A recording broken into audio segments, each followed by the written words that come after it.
Вълкът и седемте козлета. На спокойна поляна, сгушена в уютна малка каштурка, живееше любящата майка коза и нейните 7 игриви козлета. Домът им беше изпълнен със смях, любов и топли слънчеви лъчи. Майка коза беше мъдра и грижовна. Тя обожаваше малките си деца и винаги ги пазеше от зло. Нейните 7 малки деца бяха пълни с енергия. Те обичаха да играят, да танцуват и да изследват света около тях. Един ден майката коза трябваше да отиде на пазара. Тя предупреди децата си: пазете се от големия лош вълк.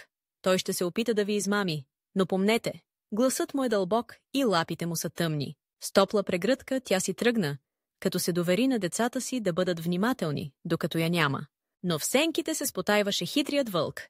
Той имаше подъл план да измами малките козлета. Чук, чук! Вълкът извика с груб глас. Малки, отворете вратата! Това е вашата скъпа майка. Върна се от пазара. Но малките козлета бяха умни.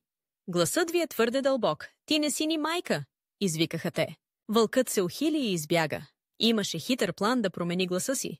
Намери кошер пълен със сладък мед и го глътна, за да смекчи гласа си. Малки, отворете! Това е вашата скъпа майка.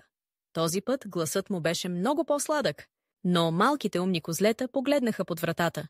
Лапите ти са тъмни. Ти си вълкът. Вълкът се намръщи, но не беше готов да се откаже. Той имаше друга хитра идея. Той потопи тъмните си лапи в брашно, докато станаха бели, като тези на майката коза. Малки, отворете! Това е вашата скъпа майка. Този път гласът и лапите му изглеждаха точно.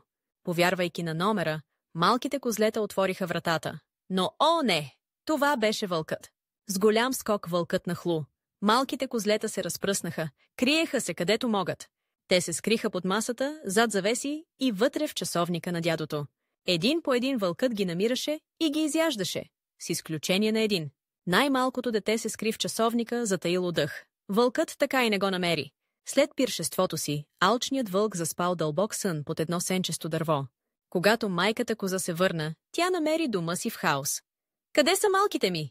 Извика тя. Най-малкото яре изтича при майка си и разказа всичко за номера на вълка. Решена да спаси децата си, майката коза се втурна към спящия вълк. Тя видяла големия му корем да се движи и имала хитър план да спаси децата си. С здрави ръце, майката коза се подготви да спаси децата си, събирайки шивашкия си комплект за предстоящата деликатна задача. Вълкът беше в толкова дълбок сън, че не забеляза какво щеше да се случи.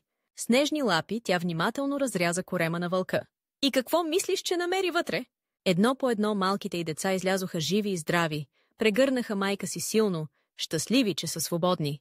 За да даде урок на вълка, козата и козлетата й напълниха корема му с тежки камъни. След това, с най-фините си шевове, тя го заши отново и на пръсти се отдалечи с децата си. След дълга дрямка, вълкът най-накрая се събуди. Но усетих нещо различно. О, Боже! Какво е това тегло? Алчният вълк изстена, докато се мъчеше да се движи. Жаден и объркан, вълкът се затътри до реката за пиене, без да подозира каква изненада го очаква. Но, о, не! Тежките камъни го дръпнаха надолу. Пръски!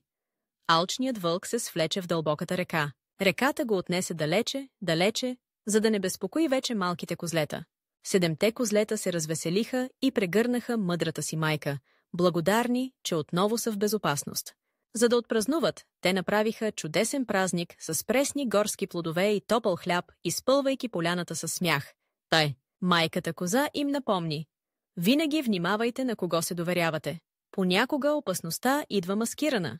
И така, 7 козлета заживяха щастливо завинаги, живи и здрави в своя уютен малък дом.